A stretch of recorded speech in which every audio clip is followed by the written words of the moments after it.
Sa dugang pangabalita lokal, nagpuesto ng kagabi ang mga bolantero halin sa nagkalailain nga banon sa probinsya sa area sang Aldeguer Street sa gwa sang Iloilo Central Market. Sa interview sa Bombo Radio kay Wilson Alea, isa ka bolantero, iyagin pahayag nga madamo sa nagpuesto kag nagplastar sa ilang mga baligya sa market day nila kahapon.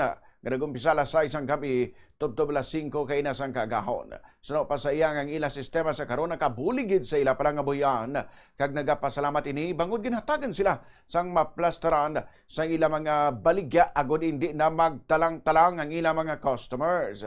Ginklaro man sinig ang wala sa nagasulsol sa ila bangod palangabuyan na nila ang pagbaligya sa malawig na nga tinuig.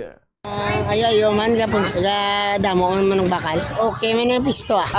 Anong nga doon may nagasolsol ko na sa inyo? Ang mga bolantero, ay man? Wala man. Ha? Wala. Ay man, no? Wala.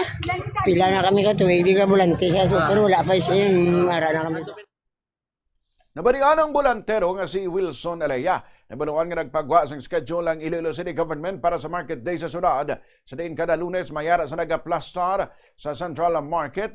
Nagaumpisa alas 6 sa gabi, tubtob alas 5 sang kagahon pagkamartes.